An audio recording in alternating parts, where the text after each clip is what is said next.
Ward number 13 TRS councillor అభ్యర్థిగా భారీ మెజార్టీతో గెలిపించాలని కొమరం భీము జిల్లా కాగజ్ నగర్లోని మున్సిపల్ ఎన్నికల ప్రచారంలో వార్డు నెంబర్ 13 నుంచి టీఆర్ఎస్ పార్టీ నుంచి ఏక్ అన్వర్ సతీమణి అయిన జీనత్ ఫాహిం కి కౌన్సిలర్ అభ్యర్థిగా పోటీ చేయడం జరిగింది।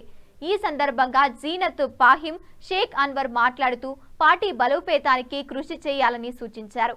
బీఆర్ఎస్ ప్రభుత్వం చేపట్టిన పార్టీ నుంచి పోటీలో ఉన్న నన్ను గెలిపించాలని కోరారు।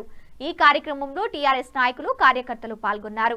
కాగజ్ నగర్ పురపాలక ఎన్నికల్లో సాధారణ ఎన్నికలు 2026లో మరి కాగజ్ నగర్ మున్సిపాలిటీ అందరి 13వ వార్డు మా rickshaw colony Gollawada Irfan Nagar colony నుంచి మరి గౌరవ మాజీ ముఖ్యమంత్రి వర్యులు తెలంగాణ జాతిపిత కేసీఆర్ గారి ఆశీర్వదించి కోనప్ప గారు బలపరుస్తున్నటువంటి మా కార్యకర్త అన్వర్ గారి సతీమణి జీనత్ ఫాహిం గారు మరి నామినేషన్ వేయడం, ఇవాళ బీఫామ్ కూడా సబ్మిట్ చేయడం జరిగింది।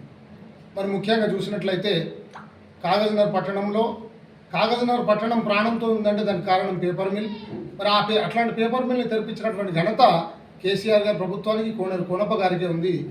దీంట్లో భాగంగానే ఈరోజు కాగజ్ నగర్ నిలకడ ఉంది, లేకుంటే శ్మశానంగా మారేది।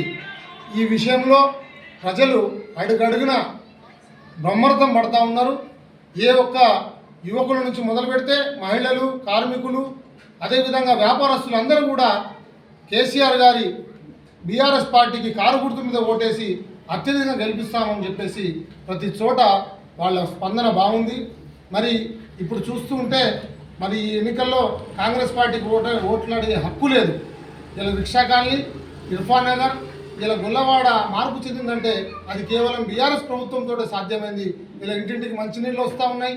ఇలా ఎంతో మందికి మన డెవలప్మెంట్ కింద సీసీ రోడ్లను కూడా వేయడం జరిగింది, పెన్షన్లను ప్రవేశపెట్టడం జరిగింది।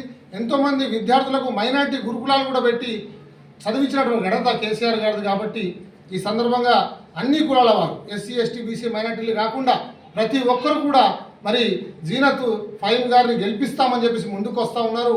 మరి ఈ సందర్భంగా ఇప్పుడు రాబోయే రోజుల్లో ఏదైతే మీరు ఒక్క ఓటు ఇస్తే 5 ఏళ్ళు మీ ఇంటికాడ మనిషిలాగా మేము సేవ చేస్తామని చెప్పేసి ఈ సందర్భంగా ప్రజలకు విన్నవి చేస్తూ మరి ఈ అత్యధిక మెజారిటీతోటి మేము ఆల్రెడీ గెలిచి ఉన్నాం।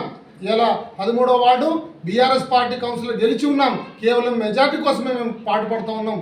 ఈ యొక్క మున్సిపాలిటీ మొత్తంలోనే అత్యధిక మెజారిటీ సాధించే వార్డు 13వ వార్డు అవుతుందని చెప్పేసి ఈ సందర్భంగా మనవి చేస్తా ఉన్నాం।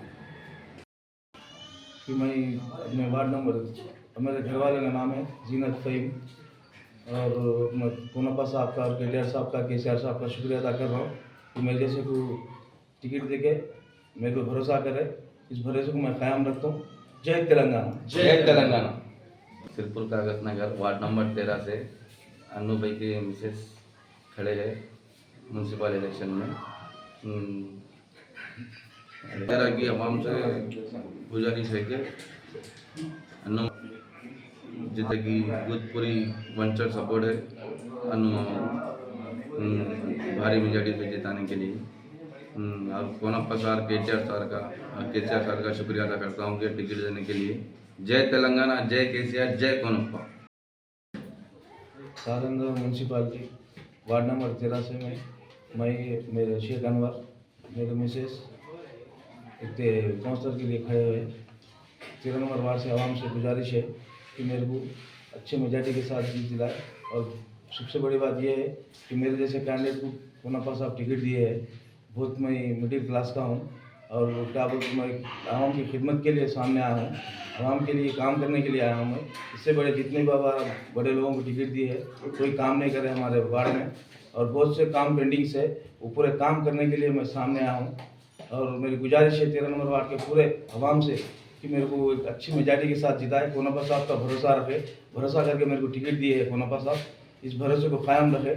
मैं फिर से गुजारिश कर रहा हूँ कि वार्ड नंबर 13 के आवाम से कि अच्छी मेजॉरिटी के साथ मेरे को